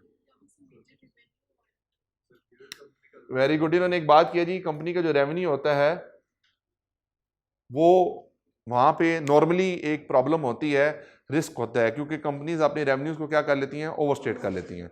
जिसमें मैंने एग्जांपल आपको दी थी कि कंपनी के सीएफओ को होंडा सिविक ऑफर हुई है based on achieving the certain profitability. तो उस प्रॉफिटेबिलिटी को अचीव करने के लिए कंपनी का सीएफओ हो सकता है रेवेन्यू को क्या कर दे? ओवरस्टेट कर दे, या एक्सपेंसिस को क्या कर दे? अंडरस्टेट कर दे। तो जहां पे फ्रॉड रिस्क फैक्टर्स हो, क्या हो फैक्टर? वो एरियाज हमारे लिए क्या हो जाते हैं? High risk area. बेटा अब इसके ऊपर बहुत डिटेल डिस्कशन होनी है, अभी एक ब्रीफ ओवरव्यू है। आपने इसके ऊपर घबराना नहीं है कि हम ऑडिट पता नहीं क्या किए जा रहे हैं। सिर्फ बेसिक एग्जांपल्स मैं दे रहा हूं। इस एक एरिया के ऊपर कितनी कितनी क्लासें हैं? आपके ऊपर से तो नहीं गुजरा भाई, इधर दोबारा सोच लें। ऐसा तो नहीं है कि ये खोपड़ी है और ये कॉन्सेप्ट है। जब कॉन्सेप्ट करीब पहुंचा तो खोपड़ी के ऊपर से होके आगे चला गया, ऐसा तो नहीं है। उम्मीद की जाती है कि ये जो कॉन्सेप्ट है ये खोपड़ी के अंदर से ही गुजर के जा रहा है। अगर खोपड़ी के अंदर से नहीं गुजरा तो आप मुझे बता सकते हैं, फिर मैं अपनी एग्जांपल्स को लिमिटेड करके आगे चलता हूं। इस डिटेल के साथ पढ़ना है, समझना है शुरू में ऑडिट को, या सिर्फ ओवरव्यू दे दूं? ठीक है, ये आप परेशान तो नहीं हो रहे इस वजह से? कोई एग्जांपल मुश्किल तो नहीं है अभी तक? ठीक हो गया। फिर कुछ कंपनी की रिलेटेड पार्टीज होती हैं। कभी आपने रिलेटेड पार्टीज का नाम सुना है? क्या होती हैं related parties? Associated company related party होती हैं। अच्छा, वैसे रिलेटेड पार्टी वर्ड क्या है? रिलेटेड पार्टी, जान पहचान। मुझे एक चीज बताएं, मेरे अब्बा जी सीएफओ हैं कंपनी के, एग्जांपल के तौर पर मेरे अब्बा जी कंपनी के सीएफओ हैं। वो कहते हैं बेटा वो गाड़ी एक आग खड़ी हुई है, वो मैं तुम्हें नेट बुक वैल्यू के ऊपर दे देता हूं। एक गाड़ी जिसकी मार्केट वैल्यू तकरीबन, फॉर एग्जांपल मैंने जब होंडा सिटी ली एग्जांपल के तौर पर 2017 के अंदर, तो उस वक्त होंडा सिटी थी 1.5 मिलियन की। ठीक है जी। आज उसकी जो अकोमोडेटेड एप्रिसिएशन है फॉर 6 ईयर्स, वो तकरीबन कोई 1.4 मिलियन के करीब करीब हो चुकी है। पीछे उसकी नेट बुक वैल्यू कितनी पड़ी है? 0.1 मिलियन पड़ी है। उसकी नेट बुक वैल्यू कितनी पड़ी है? 0.1 मिलियन पड़ी है। लेकिन आज के दिन के ऊपर ये 0.1 मिलियन वाली की जो मार्केट वैल्यू है वो तकरीबन 2.9 मिलियन है। 2.9 मिलियन है। अगर कंपनी इस व्हीकल को मार्केट में सेल करते तो कंपनी को गेन कितना होगा? 2.8 मिलियन का होगा। लेकिन कंपनी के जो डायरेक्टर साहब हैं वो कहते हैं नहीं यार, ये ना मुझे ना मेरे बेटे को दे दो, 0.1 मिलियन के ऊपर मेरे सन को सेल कर दो। अब कंपनी को कोई प्रॉफिट हुआ है? नहीं। ये ट्रांजैक्शन आप सारे बैठे हैं, आप अगर चाहते हैं ये कंपनी से गाड़ी 0.1 मिलियन पे परचेज करना तो क्या आप कर सकते थे परचेज? ये किसकी ऐसी हिम्मत थी? जो रिलेटेड पार्टी थी, जो रिलेटेड पार्टी थी। आपके पास, आपने कोई बिजनेस स्टार्ट किया, आपके पास मटेरियल नहीं पड़ा हुआ, आपने अपने भाई को कहा, अपने कजन को कहा, अपने किसी करीबी दोस्त को कहा कि यार तेरी कंपनी के पास ये सामान पड़ा है, ये उठा के मेरी कंपनी में 2 दिन के लिए भेज दो, बैंकर ने आना है स्टॉक रिव्यू करने के लिए, उसके बाद मुझे वो लोन देगा। तो जो मेरी सिस्टर कंसर्न है या जो मेरी रिलेटेड पार्टी है वहां से सामान उठाया और मैंने अपनी कंपनी में शो कर लिया, वो सामान है किसका? रिलेटेड पार्टी का। शो किसकी बुक्स में हो रहा है?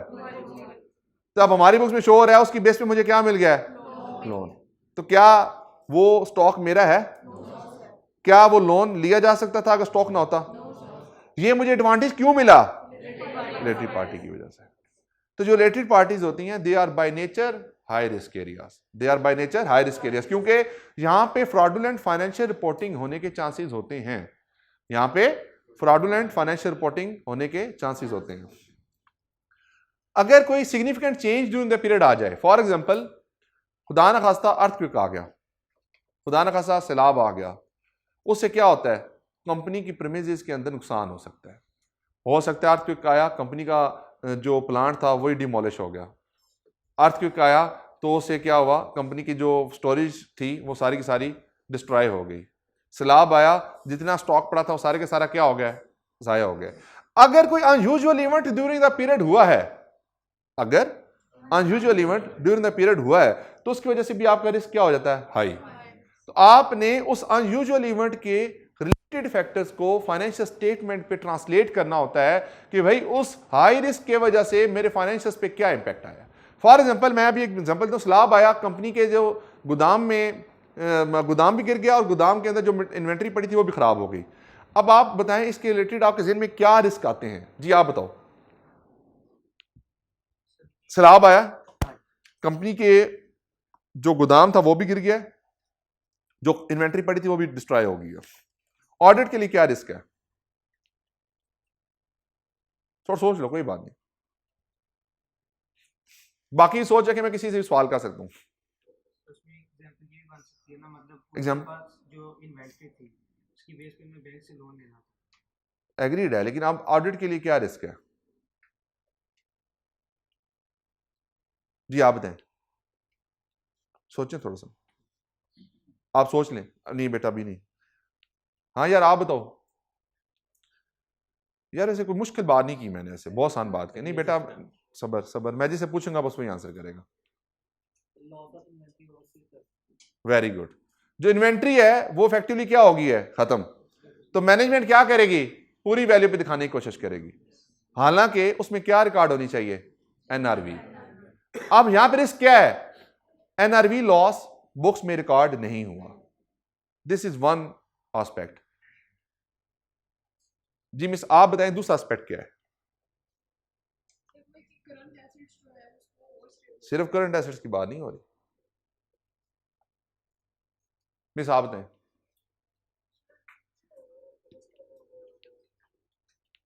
देखें मैंने क्या क्या गोदाम भी कंपनी का क्या हो गया, डिस्ट्रॉय। तो कंपनी की बुक्स में एक गोदाम की वैल्यू आ रही थी, तो क्या फिक्स एसेट्स आपके इंपेयर हो गए? तो ये सोचे ना इस तरह से। देखें मैंने क्या कहा, अनयूजुअल इवेंट हुआ है, सैलाब आया है, कंपनी का गोदाम क्या हो गया, डिमोलिश, और इन्वेंट्री पड़ी हुई क्या हो गई है, खराब। ना इन्वेंट्री इस्तेमाल हो सकती है ना गोदाम इस्तेमाल हो सकता है। आज के दिन के ऊपर फाइनेंशियल स्टेटमेंट्स के अंदर जो गोदाम है वो फिक्स एसेट्स के अंदर आ रहा है, अब उसकी रिकवरेबल वैल्यू जो है वो जीरो हो गई है। तो जब उसकी रिकवरेबल वैल्यू जीरो हो गई है तो मुझे उसको क्या करना चाहिए, इंपेयर करना चाहिए। तो रिस्क क्या है कि मैनेजमेंट उसको अपनी बुक्स में इंपेयरमेंट को रिकॉर्ड नहीं करेगी। और इन्वेंट्री में क्या रिस्क है भाई जनाब, आप बताएं इन्वेंट्री में क्या रिस्क है। इन्वेंट्री को ओवरस्टेट किया होगा, इन्वेंट्री को प्रॉपर्ली रिकॉर्ड नहीं किया होगा। Third aspect loss of revenue बिल्कुल हो सकता है। जाहिर बात है जब आपकी स्टोरी खत्म हो गई है, आपका जो इन्वेंट्री थी, अगर बिलफर्ज आपकी ट्रेडिंग बिजनेस है, आप उस इन्वेंट्री की बेस पे चलते हैं ना, आप फर्दर सेल करेंगे। जाहिर बात सेल बंद हो गई, जब सेल बंद हुई तो कंपनी को पैसे भी नहीं आएंगे। जाहिर बात है अब अपने महल्ले में अपने इर्द गिर्द एग्जाम्पल लें, ये जो दुकानों के ऊपर लोग आते हैं सप्लाई देने के लिए, तो एक इनवाइस उन्होंने क्या की होती है, होल्ड की होती है दुकानदार ने। फॉर एग्जाम्पल मैंने एक सप्लाई दी तो पिछली इनवाइस क्लियर होती है, एक इनवाइस हमेशा क्या होती है, नीचे लगी होती है। अब बिलफर्ज मैं सेल ही नहीं कर रहा, जब सेल नहीं करूंगा तो जो मुझे पैसे मिलने हैं क्या वो मिलेंगे? जब सेल नहीं होगी तो जो मेरा कस्टमर है वो पैसे नहीं देगा, वो कहेगा माल ले आओ पैसे ले जाओ, ना माल दे रहा हूं ना मुझे पैसे मिल रहे हैं। तो तीसरा रिस्क क्या है, ट्रेड डेट्स के अंदर प्रोविजन का। तीसरा रिस्क क्या है, ट्रेड डेट्स के अंदर प्रोविजन का, provision for expected credit loss जो नया नाम है, या provision for doubtful debts. Doubtful debts खत्म हो गया वैसे, अब provision for expected credit loss होती है। फिर तीसरा रिस्क क्या है, जब कंपनी के पास कैश नहीं होगा, कंपनी अपनी लिक्विडिटी क्रंच में आ जाएगी। कंपनी के पास लिक्विडिटी का इशू है, कंपनी अपने क्रेडिटर्स को, अपने लेंडर्स को पे नहीं कर सकेगी। जब कंपनी अपने लेंडर्स को पे नहीं कर सकेगी तो कंपनी के ऊपर एक गोइंग कंसर्न का मसला भी लटकना शुरू हो जाएगा। अब देखिए लिंक क्या बना है, प्रॉब्लम क्या थी, अनयूजुअल इवेंट। मैंने कहा जो अनयूजुअल इवेंट होता है वो क्या बन जाता है आपके लिए, हाई रिस्क बन जाता है। बेटा ये लिंकिंग ही ऑडिट है। ये जितनी अच्छी आपकी लिंकिंग होगी पेपर पास हो जाएगा। और मैं बताऊं मेरी आज की असेसमेंट के मुताबिक 80% बच्चे पास हो सकते हैं। ये हर गुजरते दिन के साथ मेरी जो है ना वो असेसमेंट चेंज हो रही है। जो बच्चे, जब मैं सवालात करता हूं, जब मुझे उसका रिस्पॉन्स अच्छा मिलता है तो मैं अपनी वो जो प्रोबेबिलिटी वेटेजेस होती हैं उसको चेंज कर देता हूं, बशर्ते आप रेगुलर क्लासेस पढ़ें, रेगुलर टेस्ट दें, रेगुलर जो डिस्कशन हो रही है उसको फॉलो करें। ये मैं लिख कर दे देता हूं, इंशाल्लाह पेपर पास हो जाएगा। और आप सब कैपेबल हैं, इस क्लास में जितने बच्चे बैठे हैं सब कैपेबल हैं। सिर्फ प्रॉब्लम कहां पे आ रही है, थोड़ा सा चीजों को समझने में, एक्टिव लिसनिंग में प्रॉब्लम आ रही है। अगर आप लिसन ठीक तरीके से कर लें, जो अब तो मैं बोलने का जो पिच है उसको मैंने थोड़ी डाउन कर ली है, फिर मैंने जो स्पीड थी उसको भी कंट्रोल करने की कोशिश कर रहा हूं। अगर अभी भी आपको लगे कि अभी भी कुछ चीजें तेज हो रही हैं तो आप मुझे वहां पे रोक सकते हैं, देयर इज नो इशू। तो बेटा ये इस तरह से आप हाई रिस्क को आइडेंटिफाई करते हैं। इसी तरह से अगर किसी अकाउंटिंग स्टैंडर्ड में चेंज आ जाए, अगर किसी अकाउंटिंग स्टैंडर्ड में चेंज आ जाए, वो भी आपके लिए हाई रिस्क बन जाता है। ये हम डिस्कस करेंगे। मैं सिर्फ ये समझाने के लिए कह रहा हूं, ये ऐसी बात हरगिज नहीं है कि हमारा सिलेबस कंप्लीट हो गया, हमने ये कर लिया खत्म, ऐसा नहीं है।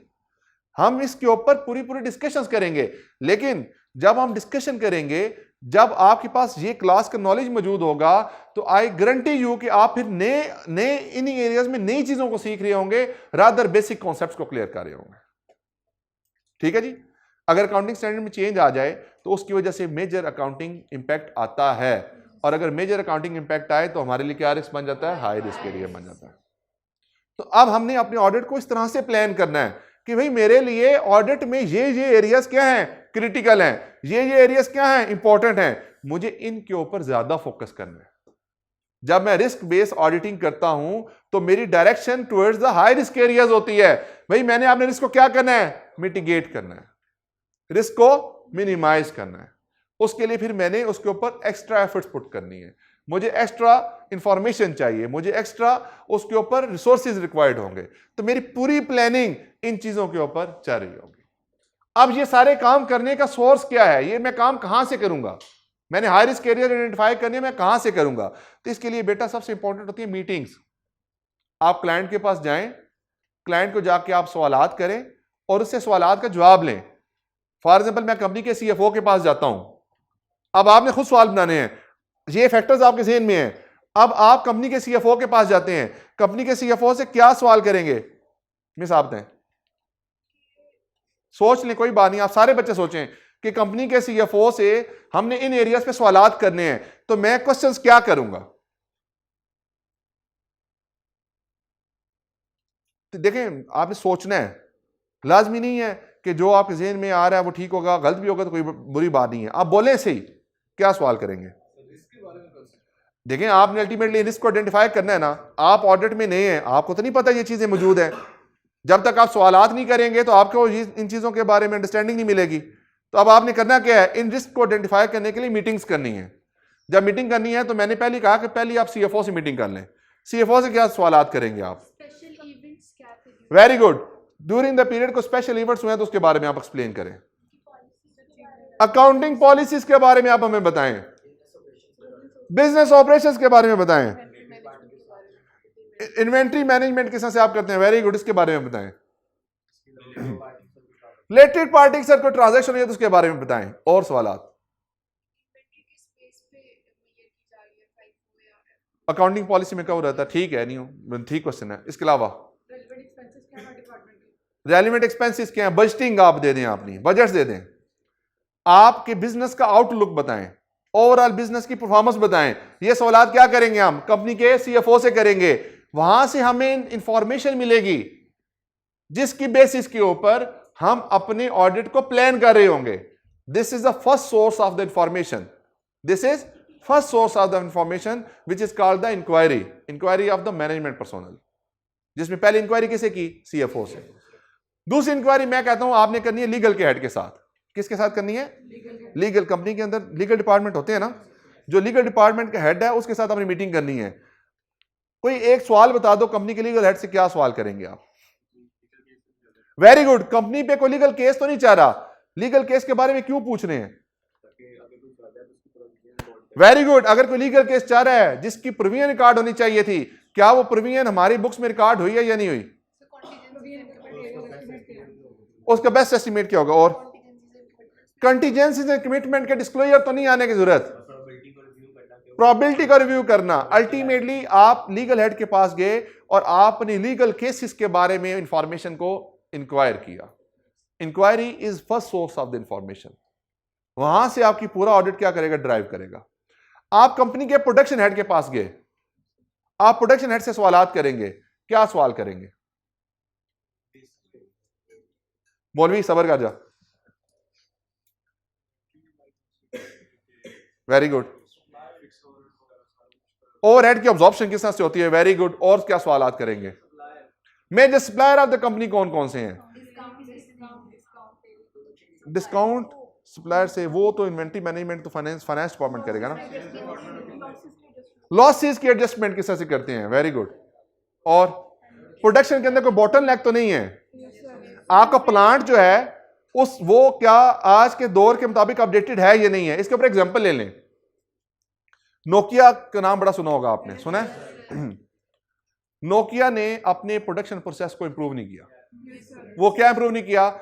जब ऑपरेटिंग सिस्टम आया, जब एंड्रॉयड आया, जब ओपन सोर्स इंफॉर्मेशन आई उन्होंने अपने आप को कन्वर्ट नहीं किया। जब कन्वर्ट नहीं किया तो मार्केट की डिमांड के मुताबिक उन्होंने अपने बिजनेस ऑपरेशन को चेंज नहीं किया। आज कहीं एग्जिस्ट करते हैं? तो अल्टीमेटली जो प्रोडक्शन का प्रोसेस होता है वो क्या अपडेटेड टू डेट आज की टेक्नोलॉजी के मुताबिक है या नहीं है, ये सवालात आप करते हैं। सीमेंट सेक्टर की मैं एग्जांपल दूं आपको। जो सीमेंट सेक्टर था इसमें दो तरह की टेक्नोलॉजीज होती हैं, एक वेट सीमेंट टेक्नोलॉजी है और दूसरी है ड्राई सीमेंट टेक्नोलॉजी। वेट से मुराद क्या है? गीला। ड्राई से मुराद क्या है? खुश्क। अच्छा, आप ब्रीफ सी अंडरस्टैंडिंग देता हूं आपको। ऑब्जेक्टिव फिर वही बात है कि मैं यहां पे अभी ऑडिट नहीं पढ़ा रहा आपको, मैं सिर्फ एक ओवरऑल बिजनेस के साथ फेमिलियर कर रहा हूं आपको, बिजनेस के ऑपरेशन के साथ। जो सीमेंट बनता है ना, इसमें सबसे जो सस्ते मटेरियल होते हैं वो आपके लाइमस्टोन होता है, पत्थर, क्ले मिट्टी, सिलिका सैंड, रेत। ये कुछ सोर्स होते हैं, ये बड़े सस्ते होते हैं। ये फॉर एग्जांपल हो सकता है 200 रुपए पर टन के हिसाब से आपको मिल जाते हैं, 1000 किलो 200 में मिल जाता है।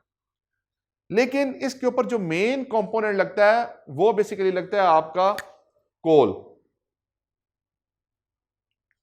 यानी कि जो मटेरियल होते हैं इनको मिक्स किया जाता है और उसको पकाया जाता है। उसको क्या किया जाता है? पकाया जाता है किलन के अंदर। जब पकता है, आप ईंटों के भट्ठे देखे ना आपने, तो जो ईंट बनती है उसके अंदर मिट्टी की होती है ना, मिट्टी की क्या वैल्यू है? मिट्टी की तो कोई वैल्यू नहीं है। वैल्यू कब बनती है? जब उसको हीट का प्रोसेस दिया जाता है। जो कोल होता है ये मेजर कंपोनेंट बन जाता है आपका इनपुट का। अगर एक वेट सीमेंट टेक्नोलॉजी है और एक ड्राई सीमेंट टेक्नोलॉजी है, बताएं कोल किस में ज्यादा लगेगा? यार मुझे एक चीज बताओ, अब सिंपल सी बात हो, खुश्क कपड़े को धूप पे रखो और गीले कपड़े को धूप पे रखो, कौन सा कपड़ा पहले सूखेगा? खुश्क तो पहले ही सूखा हुआ है ना, उसको फर्दर खुश्क करने की जरूरत ही नहीं है। लेकिन गीला कपड़ा आप धूप पे रखते हैं तो वो टाइम लेगा, तो जितनी ज्यादा टाइम लेगा उतनी एनर्जी लगेगी, जितनी ज्यादा एनर्जी लगेगी उतनी ज्यादा कंजम्पशन होगी, जितनी ज्यादा कंजम्पशन होगी उतनी ज्यादा कॉस्ट लगेगी। अगर एक कंपनी वेट सीमेंट टेक्नोलॉजी पे चलती है उसके प्रोडक्शन ओवरहेड क्या होंगे? ज्यादा होंगे। अगर एक कंपनी ड्राई सीमेंट टेक्नोलॉजी पे चलती है उसके प्रोडक्शन ओवरहेड क्या होंगे? कम। अगर फॉर एग्जांपल आपके प्रोडक्शन ओवरहेड है 200 के और मेरे प्रोडक्शन ओवरहेड है 50 रुपए के, इसके जो अदर मटेरियल है वो 60 रुपए का लगता है, इसका भी अदर मटेरियल 60 रुपए का लगता है। कॉस्ट ऑफ प्रोडक्शन कितनी है? 260। कॉस्ट ऑफ प्रोडक्शन कितनी है? 110। अब ये 110 वाली चीज 150 में सेल कर देता है, 110 वाली चीज 150 में सेल करता है, क्या ये 260 वाली चीज बिकेगी? आप बताएं कि जिस कंपनी ने वेट सीमेंट टेक्नोलॉजी के प्लांट को चेंज ही नहीं किया ड्राई सीमेंट के ऊपर, क्या उसकी प्रोडक्ट मार्केट में वायबल रही है? नहीं रही। क्या होगा? ऑब्सलीट हो गया प्लांट, इंपेयरमेंट चार्ज करेंगे, खत्म होगी कंपनी, कंपनी चलेगी नहीं। यही हुआ था 2005-6 के अंदर, जब सीमेंट सेक्टर के अंदर टेक्नोलॉजी में चेंज आया। उस वक्त जो मेजर कंपनीज थी, बड़ी बड़ी कंपनीज थी, वो ड्राई सीमेंट टेक्नोलॉजी पे चली गई। उन्होंने प्राइस वार शुरू कर दिया। 150 रुपए की बोरी मैंने खुद अपनी आंखों से देखी है, सीमेंट की बोरी 150 रुपए की थी जब ड्राई सीमेंट टेक्नोलॉजी नहीं आया था। तो जो वेट सीमेंट था उसकी शायद कॉस्ट ऑफ प्रोडक्शन 250 रुपए की थी, वो तो 150 रुपए बेच ही नहीं सकता था। अब देखें, अगर आपने ये फैक्टर आइडेंटिफाई कर लिए हैं, ये कहां से आइडेंटिफाई करेंगे? मीटिंग्स में जाकर आइडेंटिफाई करेंगे, आप प्रोडक्शन प्रोसेस के बारे में पूछेंगे। अब जब तक इंडस्ट्री की रिक्वायरमेंट ही नहीं पता आपको, देखिए पहले हमने क्या पूछा था, इंडस्ट्री की रिक्वायरमेंट को अंडरस्टैंड करो, फिर जाके सवालात करो। इंडस्ट्री की रिक्वायरमेंट है ड्राई सीमेंट टेक्नोलॉजी होती है या वेट सीमेंट टेक्नोलॉजी होती है? प्रोडक्शन के हेड के पास गए, आपने जाके सेम सवाल किया, वहां से इंफॉर्मेशन मिली, उसकी बेस के ऊपर आपने अपने ऑडिट को अकॉर्डिंगली प्लान किया। थोड़ी सी कॉन्सेप्ट बिल्ड हो रहे हैं ना अभी आपके। फिर इस तरह से एचआर के हेड के पास गए, एचआर के हेड से क्या सवाल करेंगे? कितने एम्प्लॉय रिक्रूट किए? जारी बात है जितने एम्प्लॉय रिक्रूट किए होंगे उसके हिसाब से ही आपकी जो है वो, इसको बंद कर दें बेशक जी। रिडेंडेंसी, हाँ वेरी गुड। रिडेंडेंसी का लिंक बनता है गोइंग कंसर्न के साथ, कि आपने कितने एम्प्लॉयज को निकाला है। जारी बात है अगर सीनियर मैनेजमेंट छोड़ के जाती है, this is indication of going concern issue, कि कंपनी के अंदर हालात ठीक नहीं है इसलिए लोग छोड़ के जा रहे हैं। एवरेज नंबर ऑफ एम्प्लॉयज कितने हैं उसकी बेस के ऊपर एक्सपेंस डिटरमिन होता है आपके। अच्छा, इसमें बड़ी इंपॉर्टेंट बात क्या है कि आप अपने एम्प्लॉयज को टारगेट क्या देते हैं। जब आप अनरियलिस्टिक टारगेट्स देते हैं तो लोग क्या करते हैं? फिर डीमोटिवेट तो होंगे, लेकिन अपने टारगेट्स को मीट करने के लिए फ्रॉडुलेंट रिपोर्टिंग करेंगे। मैं आपको रियल टाइम एग्जांपल देता हूं, जितने भी ये ट्रेडिंग बिजनेस के अंदर लोग होते हैं, इनको टारगेट दिया जाता है कि आप जितनी सेल करेंगे उसके हिसाब से क्या मिलेगी, आपको कमीशन मिलेगी। अब वो होती है अनलिस्टिक टारगेट्स हैं। फॉर एग्जांपल कि आपने 1000 कार्टन्स बेचने हैं, 1000 कार्टन्स आपने बेचने हैं।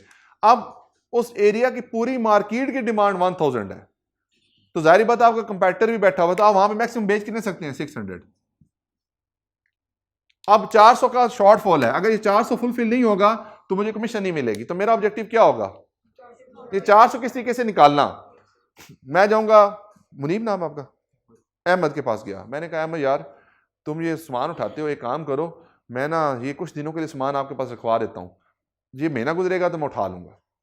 अहमद के पास गया, अहमद को एक इनवाइस दी, अहमद के नाम का एक रिसीवेबल बुक कर लिया। अब मैंने क्या किया, 400 कार्टन किसको सेल किए, अहमद को। क्या एक्चुअली सेल हुई है? मैंने क्या कमिटमेंट किया कि इसको मैं उठा लूंगा। तो मंथ क्लोज हुआ, मैंने इसको उठा लिया, कमीशन मिल गई मुझे, टारगेट मेरा पूरा हो गया। अब देखिए मैंने क्या किया, अपनी सेल्स को ओवरस्टेट करा दिया। किस वजह से, अपने कंपनी के जो टारगेट थे वो अनलिस्टिक थे, उसकी वजह से मैंने किया। एचआर के साथ सवाल क्या होगा कि आपके कोई अनलिस्टिक टारगेट्स तो नहीं होते, आपके बोनस किस तरह से दिए जाते हैं, आपकी कंपनसेशन की पॉलिसीज क्या हैं। अगर किसी एम्प्लॉय को कंपनसेशन प्रॉपर नहीं मिल रही तो वो क्या करेगा, वो फ्रॉड करेगा। फॉर एग्जांपल एक XYZ है, क्लास में एग्जांपल नहीं था, बच्चे ऑफेंड हो जाएंगे। एक XYZ कोई बच्चा है जी, XYZ, ये किसी गोल्ड की शॉप में गोल्ड की जो शॉप है उसमें काम करता है। इसकी जो XYZ की सैलरी है वो 30,000 की है। अब XYZ के जो खर्चे हैं वो हैं कोई 80,000 रुपए के। अब ये क्या करेगा, गोल्ड शॉप है, वहां पे छोटा सा जो सोना होता है ना, 1 तोला इतना सा सोना होता है, वो कितने का, 2.5 लाख रुपए का है। वो आते जाते किसी 1-2-3 महीने में एक गोल्ड का सिक्का उठा के पुरबाश हो जाता है। उसने क्या किया, देखो उसने सोशल नीड्स को पूरा करना है। आप ये एक्सपेक्ट नहीं कर सकते कि एम्प्लॉय जो है वो उसके खर्चे 80,000 के हैं, वो 30,000 पे काम करता रहे। अगर कोई एम्प्लॉय इस तरह से कर रहा है तो इसका मतलब क्या है कि वो जरूर आपको फट्टी लगा रहा है, वो फट्टी आपको पता नहीं चल रही।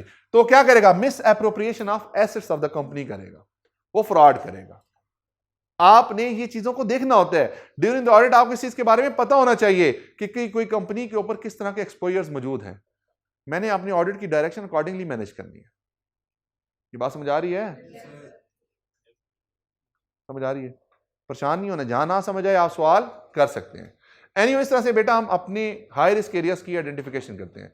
इसके अलावा कुछ और फैक्टर्स हैं, वो कल इंशाल्लाह हम डिस्कस कर लेंगे। तो अब हमारी जो अगली क्लास होगी उसमें हम ऑडिट स्टेप्स क्लोज करने की कोशिश करेंगे इंशाल्लाह। इसके बाद फिर हम जो है वो 1-2 टॉपिक्स और इस तरह से डिस्कस करने, फिर हम बुक के ऊपर अपने रिवर्ट बैक कर लेंगे। लेकिन जब बुक पे रिवर्ट बैक करेंगे तो आपको काफ़ी चीज़ें पता होंगी। आज रिक्वेस्ट मैं यही करूंगा आपको कि आई कैप की जो बुक है इसके चैप्टर नंबर 1 की आप जर्नल रीडिंग करें। आज जर्नल में आपको क्या टास्क दे रहा हूं, आई कैप की जो बुक है, हम बुक यूज करेंगे आई कैप की। कौन सी बुक यूज करेंगे? Study tax. इसका जो चैप्टर नंबर 1 है, इसकी जनरल रीडिंग आपने करनी है, स्पेसिफिक रीडिंग नहीं। एक बस ओवरव्यू लेना है, जो हमने चीजें अभी तक पढ़ी हैं क्या वो वहां पे आपको मैप हो रही हैं। कल मुझे आपने बताना है कि मैप हो रही हैं या नहीं हो रही। सारी चीजें मैप नहीं होंगी। देखें मैं उसमें ये कहता हूं कुछ चीजें भी पढ़ी नहीं हमने, लीगल रिक्वायरमेंट्स अभी नहीं पढ़ी हमने कुछ और चीजें अभी नहीं पढ़ी, लेकिन बेसिक फ्रेमवर्क, बेसिक सिचुएशन, क्या चैप्टर पढ़ने से आपको समझ आ रहा है कि हम कुछ पढ़ रहे हैं, हमें कोई अंडरस्टैंडिंग बिल्डअप हो रही है। तो कल आपने सब बच्चों से मैं ये फीडबैक लूंगा कि चैप्टर नंबर 1 को अगर आपने पढ़ा है तो आपको समझ उसमें कुछ चीजें आ रही हैं या नहीं आ रही। मैंने रीडिंग करानी है, अभी रीडिंग नहीं कराई, लेकिन सिर्फ ये चेक करना चाह रहा हूं कि ये इफेक्टिव हमारी टेक्निक है या नहीं। ये मैं नॉर्मली चेक करता हूं हर सेशन के अंदर आफ्टर 4 to 5 लेक्चर्स। तो ये आपके एक टास्क है। दूसरा बेटा, अब हम इसके बाद जब ऑर्डर स्टेप्स कंप्लीट होंगे इसके बाद हम अपनी ग्रिड को पकड़ेंगे। अगर अब देखें थोड़ा सा सीक्वेंस में चेंज है। नॉर्मली डे 1 के ऊपर जो आपको ग्रिड के बारे में बता दिया जाता है, जब आपको ग्रिड का पता ही कुछ नहीं होता, जब आप ग्रिड का कोई पता ही नहीं है। अब मैं एग्जांपल के तौर पर डे 1 की क्लास में आता, मैं डायरेक्ट स्टार्ट ग्रिड से करता कि ये ग्रिड है, इसको हमने फॉलो करना है। क्या आपको कुछ चीज पता होनी थी उस वक्त? मैं इंशाल्लाह आपको कल या परसों क्लास में ग्रिड को डिस्कस करूंगा। जब आपको चीजें समझ आ गई होंगी ना, फिर आप ग्रिड पढ़ेंगे तो मुझे उम्मीद है कि आपको चीजें समझ आ रही होंगी, क्योंकि ये स्टेप्स ही उसमें कवर हो रहे होंगे। जो ऑर्डर स्टेप्स कंप्लीट होंगे तो फिर हम ग्रिड को डिस्कस करेंगे और ग्रिड की डिटेल डिस्कशन करेंगे। हमारी डायरेक्शन बेटा हमेशा सिलेबस से होती है, हम जो पढ़ेंगे सिलेबस से लेकर चले जाएंगे। सिलेबस की कंप्लीटनेस को इंश्योर करना बहुत जरूरी है। जो बुक आई कैप की है इट इज कंप्लीट 100%, और ये क्योंकि आई कैप बुक से बाहर सवाल नहीं आ सकता। बाकी जितनी बुक्स हैं दे आर नॉट कंप्लीट 100%। हर दफा 5, 10, 15 नंबर का ऐसा पेपर होता है जो किसी बुक में से नहीं होता, लेकिन आई कैप बुक में से होता है। तो आई कैप की बुक इसलिए मैं करवाता हूं कि आई कैप की बुक में कंप्लीटनेस 100% श्योर होती है। देखिए हर चीज को रट्टा नहीं लगाना। अगर ये रट्टा लगाना हो तो फिर मैं कभी भी रिकमेंड नहीं करूंगा आपको किताब। अगर रट्टा लगाना है तो फिर ये किताब कभी भी रिकमेंड नहीं करूंगा। इसमें से कई ऐसे पैराग्राफ होते हैं जो वैसे ही क्रॉस हो जाते हैं, क्योंकि वो बेसिक एग्जांपल्स होती हैं, अंडरस्टैंडिंग होती है, जो मैं आपको बहुत डिटेल में वैसे ही बता देता हूं। तो बेशक आप उसको नहीं भी पढ़ेंगे तो मैटर नहीं है। मैटर जो चीजें करेंगी वो उसके साथ पी लिखवा दूंगा करूंगा, पी और सी। सी से मुराद है 1 और 2% ऐसे एरियाज होंगे जिनमें क्रैमिंग का कॉन्सेप्ट होगा। पी है जिसको आपने पूरा अच्छे तरीके से अंडरस्टैंड करना है, और इसके अलावा बाकी जितना मटेरियल होगा उसको आपने कुछ भी नहीं करना। तो आई के की बुक भी अल्टीमेटली स्क्वीज होके थोड़ी सी हो जाती है, लेकिन बात क्या है, घबराना नहीं है। अभी तक ऑडिट में घबराहट हो रही है आप लोगों को? खुल के बताएंगे, ऑडिट में घबराहट हो रही है? समझ आ रहा है? ऊपर से तो नहीं गुजरा बेटा? बता देना है, क्योंकि मैं बताऊं जो डायरेक्शन पहले हफ्ते में सेट हो जाएगी पूरा सेशन उसकी बेस पे चलेगा। इसलिए बार बार मैं आपसे पूछ रहा हूं कि फीडबैक ले रहा हूं कि अगर आपको लगता है कि कुछ चीजों को हमें चेंज करने की जरूरत है तो आप अपना इनपुट टाइमली बेसिस के ऊपर दे दें, वरना फिर होगा क्या, मेरे जहन बन जाएगा कि बच्चों को इस तरह से समझ आना शुरू हो गया, मैं उस तरीके से लेकर चलना शुरू कर दूंगा। हो सकता है कि मिड वे में जाके कुछ बच्चों को लगे कि हमें चीज अब समझ नहीं आ रही, तो आप अकॉर्डिंगली बता दें।